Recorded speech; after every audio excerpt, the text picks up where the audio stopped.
নমস্কার, দেখছেন Kolkata TV. Good morning Kolkata নিয়ে আমি সুদীপ্ত রয়েছি আপনাদের সঙ্গে। সুদীপ্তর সঙ্গে রয়েছে আমি জহিতা। আর প্রথমেই যে খবরের দিকে নজর রাখবো, আরজি করের ছাত্রী খুনের ঘটনায় আটক করা হয়েছে একজনকে। এখনো পর্যন্ত এই ঘটনাকে কেন্দ্র করে একজনকে আটক করা হয়েছে।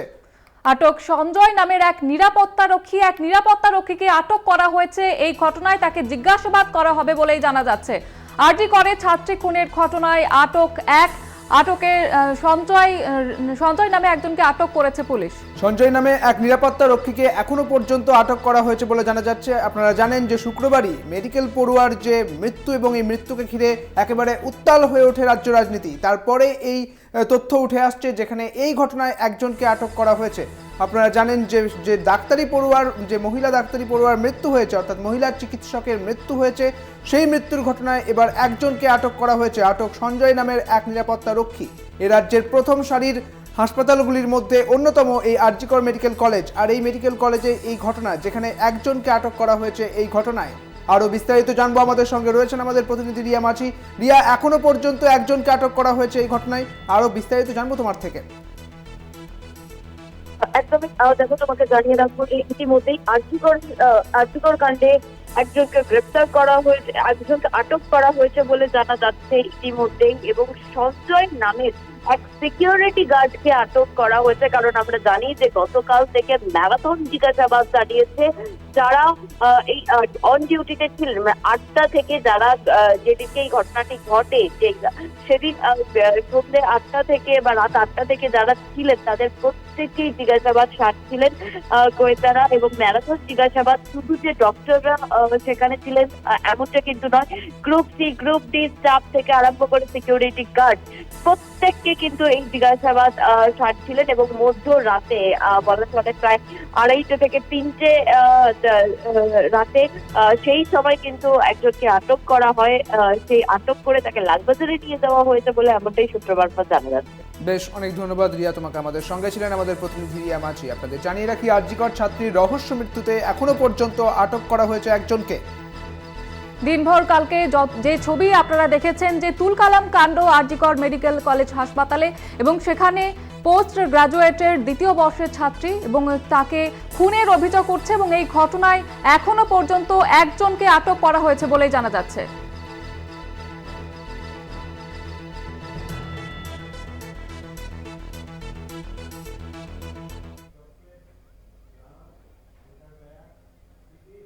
যাদবপুরে পড়ুয়া মৃত্যুর 1 বছরের মাথায় এবার আরজি করে রহস্য মৃত্যু।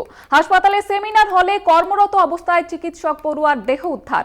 খুলনা মৃত্যুর নেপথ্যে অন্য কারণ রয়েছে। গলার হাড় ভাঙা, শ্বাসরোধ করেই পিজি 2য় বর্ষের ছাত্রীকে খুন করা হয়েছে। উল্লেখ্য, ময়নাতদন্তের প্রাথমিক রিপোর্টে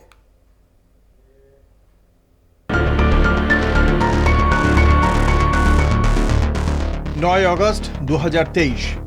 আজ থেকে ঠিক 1 বছর আগে যাদবপুর বিশ্ববিদ্যালয়ের ইঞ্জিনিয়ারিং পড়ুয়ার মৃত্যু ঘিরে তোলপাড় পড়ে যায়। বছর ঘুরেছে, এবার ফের এক পড়ুয়ার দেহ উদ্ধার ঘিরে রহস্য। এবার ঘটনাস্থল আরজি কর হাসপাতাল। শুক্রবার সকালে হাসপাতালের ইমার্জেন্সি বিল্ডিং এর 4 তলায় সেমিনার হল থেকে উদ্ধার হয় স্নাতকোত্তরের 2য় বর্ষের ছাত্রীর দেহ। পোশাক অবিন্যস্ত, মাথার কাছে ব্যাগ, ফোন, ল্যাপটপ সহ একাধিক জিনিস। বৃহস্পতিবার রাতে ডিউটির পর কেন, কিভাবে ওই পড়ুয়া সেমিনার হলে পৌঁছলেন? মৃত্যুর আগে ঠিক কি ঘটেছিল সেখানে? ঠিক কিভাবে মৃত্যু? সেমিনার হলে কিভাবে দেহ? ধর্ষণ করে খুন, নাকি মৃত্যুর নেপথ্যে অন্য কারণ? সেমিনার যে রুম, সেখানে ডাক্তাররা অনকলরত অবস্থাতে রাতে থাকেন। দুঃখের বিষয় হচ্ছে, এত বড় হসপিটাল, এতজন ফিমেল পিজিটি আছে, এতজন ফিমেল ডাক্তার আছে, কিন্তু কোনো ডিপার্টমেন্টেই মহিলাদের পৃথক অনকল রুম অথবা উপযুক্ত নিরাপত্তার ব্যবস্থা নেই। তার ডিপার্টমেন্টাল এনকোয়ারি করার কথা না, ম্যাজিস্ট্রেট এনকোয়ারি করার কথা। কিন্তু আমরা সকাল থেকে দেখতে পাচ্ছি দফায় দফায় ডিপার্টমেন্টাল এনকোয়ারি করে ঘটনাটাকে মিটিয়ে দেওয়ার চেষ্টা চলছে। সূত্রের খবর, কাজের ফাঁকে বিশ্রাম নিতেই সেমিনার হলে যান ওই চিকিৎসক পড়ুয়া। কিন্তু তারপর কি পরিস্থিতির সামনে পড়তে হয় তাকে? ময়নাতদন্তের প্রাথমিক রিপোর্টে উল্লেখ, শ্বাসরোধ হয়েই মৃত্যু হয় পড়ুয়ার। গলার একটি হাড় ভাঙা, মুখে আঁচড়ের দাগ। ভোর 3টে থেকে 6টার মধ্যেই তাকে শ্বাসরোধ করে খুনের ইঙ্গিত প্রাথমিক রিপোর্টে। প্রশ্ন উঠছে হাসপাতালের নিরাপত্তা নিয়েও। সূত্রের খবর, কাজের ফাঁকে বিশ্রাম নিতেই সেমিনার হলে যান ওই চিকিৎসক পড়ুয়া। কিন্তু তারপর কি পরিস্থিতির সামনে পড়তে হয় তাঁকে? চেস্ট মেডিসিন বিভাগের ছাত্রীর মৃত্যুর কারণ নিয়ে চরম ধোঁয়াশা। প্রশ্ন উঠছে হাসপাতালের নিরাপত্তা নিয়েও। সেমিনার হলে কোনো নিরাপত্তারক্ষী ছিল না।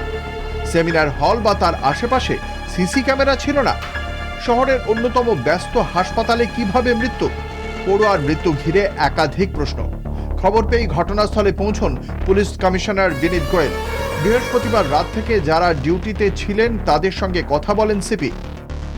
মোতায়েন করা হয় বিশাল পুলিশ বাহিনী। ঘটনার পরই দেহ ঘিরে রেখে বিক্ষোভ দেখাতে থাকেন আবাসিক চিকিৎসকরা। একাধিক দাবিতে সরব হন তারা। দাবি পূরণ না হওয়া পর্যন্ত কর্মবিরতির হুঁশিয়ারি।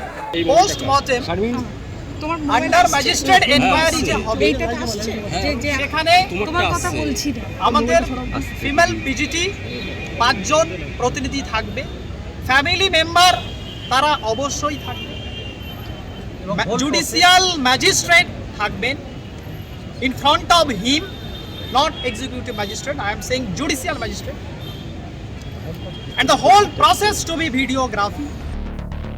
ঘটনাস্থলে পৌঁছে নমুনা সংগ্রহ করে ফরেনসিক দল। সূত্রের খবর, মৃত পড়ুয়ার দেহে ট্রমা ইনজুরি মার্ক ছিল, যদিও পুলিশের তরফে সত্যতা জানা যায়নি। ঘটনার তদন্তে ডিন অফ স্টুডেন্টসের নেতৃত্বে 11 সদস্যের তদন্ত কমিটি গঠন। রিয়া মাজের রিপোর্ট, কলকাতা টিভি।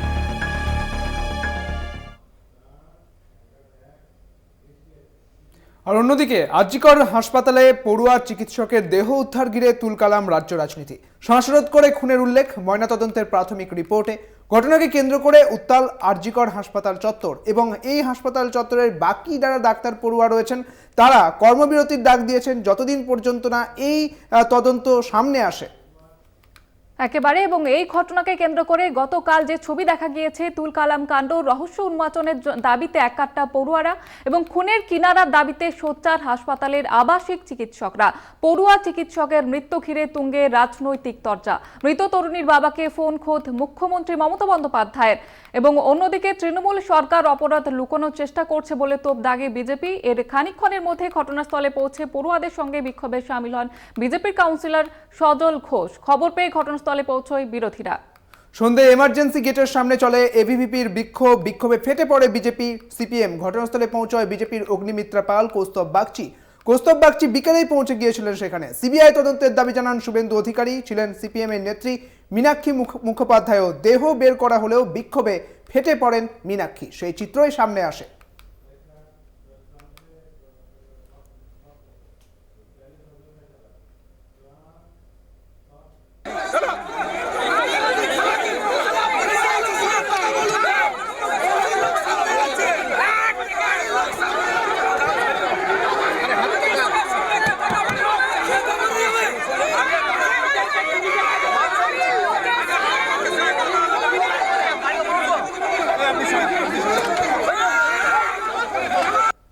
একটি মেয়ের জন্য শুধু আন্দোলন নয়, যিনি চলে গেছেন শুধু তাকে ফিরিয়ে আনার আন্দোলন নয়, তাকে তো ফেরাতে পারবো না, কিন্তু বাংলার যে শয়ে শয়ে হাজার হাজার মেয়েরা যারা আপনারা যারা রাত্রেবেলা দিনের বেলা কাজ করেন, আজকে এই লড়াইটা তাদের জন্য, আপনাদের জন্য।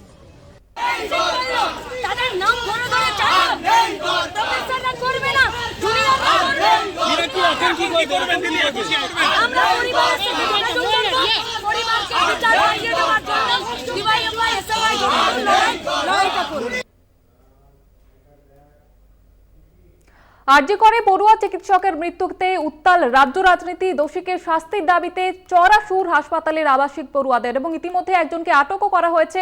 পড়ুয়ার মৃত্যুতে 8 দফা দাবি ছাত্রদের। ছাত্রী মৃত্যুর ঘটনায় বিচার বিভাগীয় তদন্ত কমিটি গঠন করা হয়েছে এবং সেই তদন্ত কমিটি গঠন করার পরই এখনো পর্যন্ত লালবাজার সূত্রে যে খবর, একজনকে আটক করা হয়েছে, এক নিরাপত্তা রক্ষীকে আটক করা হয়েছে যার নাম সঞ্জয় বলে জানা যাচ্ছে। 48 ঘন্টার মধ্যে অপরাধীদের গ্রেপ্তার করতে তৎপর হয়েছে পুলিশ। ফাস্ট ট্র্যাক কোর্টের মাধ্যমে অপরাধীদের মৃত্যুদণ্ডের দাবি করা হয়েছে। হাসপাতাল এবং বিশ্ববিদ্যালয় কর্তৃপক্ষকে সমস্ত পদক্ষেপের বিষয়ে বিস্তারিত জানাতে হবে। প্রয়োজনীয় এলাকায় সিসি ক্যামেরা লাগাতে হবে এবং গতকাল যেমনটা অভিযোগ করছিল সেমিনার হলে কেন সিসিটিভি নেই এবং 24 ঘন্টা নিরাপত্তা সুনিশ্চিত করতে হবে। কর্মরত ডাক্তারদের জন্য ডিউটি রুম এবং লাগোয়া টয়লেটের ব্যবস্থা করতে হবে। হস্টেলে নিরাপত্তা রক্ষী নিয়োগের দাবি পড়ুয়াদের। দাবি না মানা পর্যন্ত জরুরি বিভাগে কর্মবিরতির হুঁশিয়ারি দিয়েছেন বাকি পড়ুয়ারা।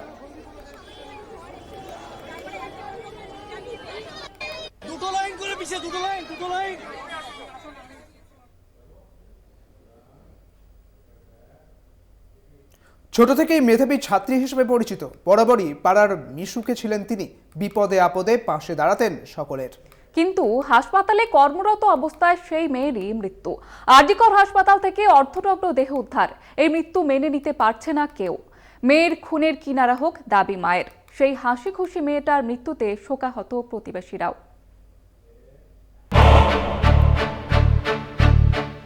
যাদবপুরে প্রথম বর্ষের ইঞ্জিনিয়ারিং ছাত্রের মৃত্যুর 1 বছর কাটতে না কাটতেই ফের পড়ুয়া মৃত্যুতে উত্তেজনা। আরজিকর হাসপাতালের সেমিনার হল থেকে পিজি দ্বিতীয় বর্ষের ছাত্রী তথা চিকিৎসকের দেহ উদ্ধার ঘিরে শোরগোল। গলা টিপে শ্বাসরোধ করে খুন, উল্লেখ ময়নাতদন্তের প্রাথমিক রিপোর্টে। কেন খুন? নেপথ্যে কোন ষড়যন্ত্র? লম্বা হচ্ছে প্রশ্নের তালিকা। কাঠগড়ায় শহরের অন্যতম ব্যস্ত হাসপাতালের নিরাপত্তা ব্যবস্থাও প্রশ্ন অনেকগুলো। উত্তর কবে মিলবে তা জানা নেই। তবে তার মাঝেই মৃত্যুর কঠোর সত্যিটা মেনে নিতে পারছে না কেউ। পরিবারের শোকের ছায়া। আমার মেয়েটাকে খুন করে ফেলেছে এরা, আমার মেয়েটাকে মেরে ফেলেছে। আমার একটা মাত্র মেয়ে, অনেক কষ্ট করে ডাক্তার করেছিলাম, লোকের সেবা করতে এসে নিজেই খুন হয়ে গেছে। কোনোদিন কিছু বলেছি না, আমার মেয়েকে খুন করেছে। আমার মেয়ের মতো ভালো মেয়ে হয় না। ওর বডিতে কি ইনজুরি মারা, একদম এখানে কাটা দাগ, অর্ধনগ্ন অবস্থায় পড়ে আছে, চশমাটা ভেঙে গেছে, গায়ে কোনো ইয়েই ছিল না, কাপড় পরা ছিল না, কোনো সিসিটিভি ক্যামেরা নেই ভেতরে। বছর 31-এর পড়ুয়া সোদপুরের বাসিন্দা। ছোট থেকেই ডাক্তার হওয়ার স্বপ্ন, সেই মতোই পড়াশোনা প্রস্তুতি। বরাবরই মেধাবী ছাত্রী, পড়াশোনায় ছিল ধ্যান জ্ঞান। এরপর স্বপ্ন পূরণের পালা। স্বপ্ন পূরণ হয়েছে, নামের পাশে ডাক্তারির ডিগ্রিও যুক্ত হয়েছে। কিন্তু সফর শুরু হতে না হতেই থামল সেই যাত্রা। খুবই ভালো মেয়ে, প্রচন্ড ভালো মেয়ে, মানে ওর মতন ভালো মেয়ে হওয়া মুশকিল।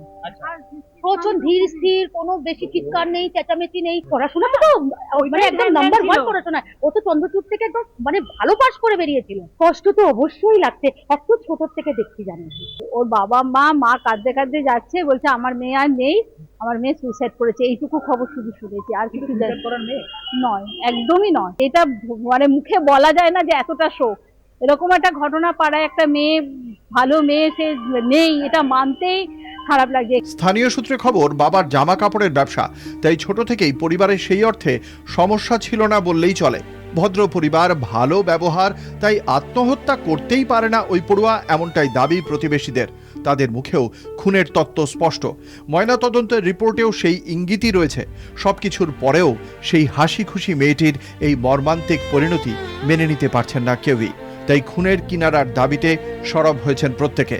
সোদপুর থেকে জয়ন্ত মজুমদারের রিপোর্ট, কলকাতা টিভি।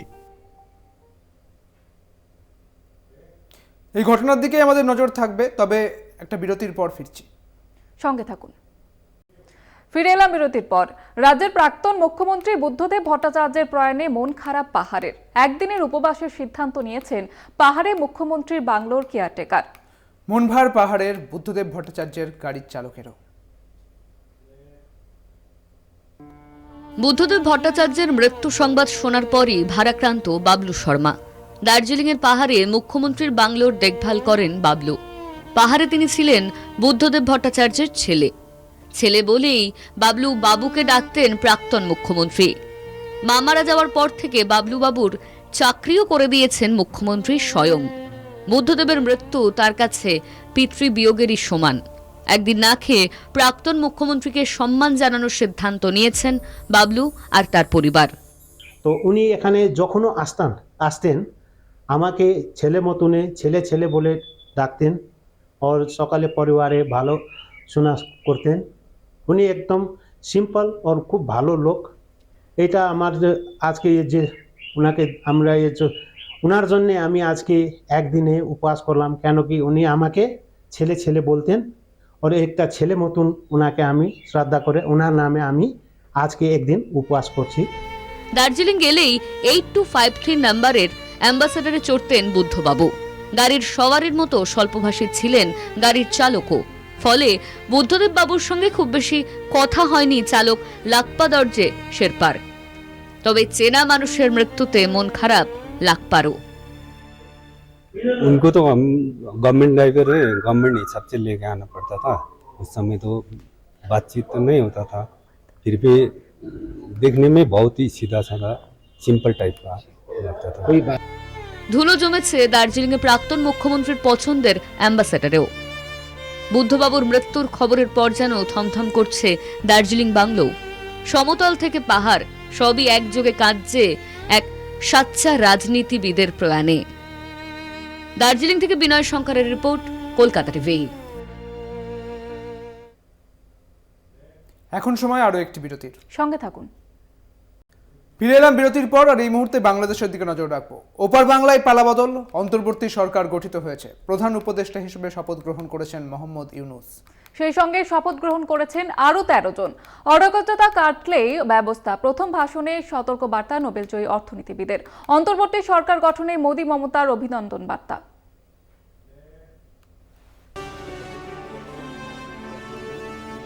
নেতৃত্বে নোবেলজয়ী অর্থনীতিবিদ ডক্টর মোহাম্মদ ইউনূস। বৃহস্পতিবার বাংলাদেশের শপথ নেয় অন্তর্বর্তীকালীন সরকার। তবে এখনো বিক্ষিপ্ত অশান্তির আগুন জ্বলছে সেদেশে।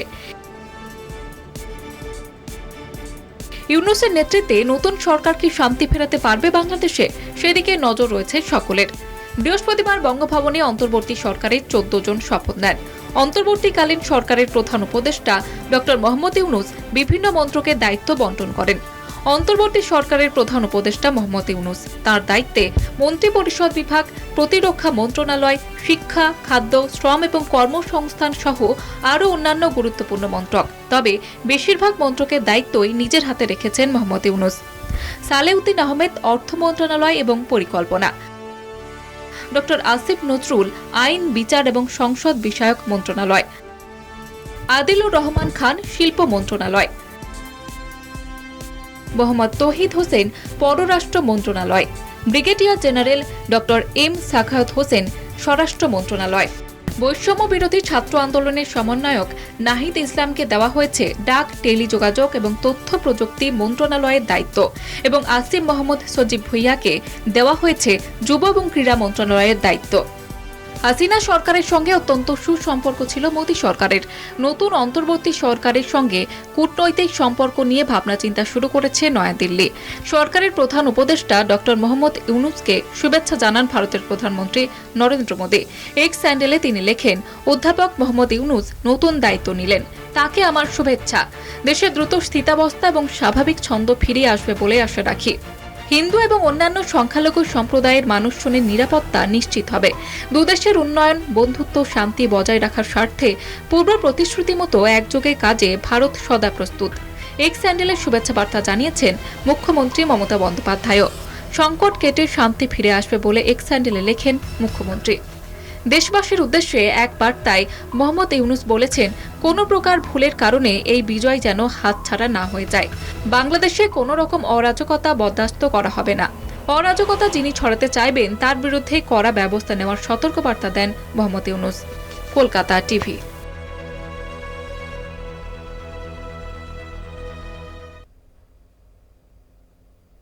সকালের শুরুতেই বেশ কয়েকটি গুরুত্বপূর্ণ খবরের দিকে আমরা নজর রেখেছিলাম, তবে গুড মর্নিং কলকাতা এখন এখানেই শেষ করতে হচ্ছে। জুহিতা, দেখতে থাকুন কলকাতা টিভি, রাত দিন 7 দিন।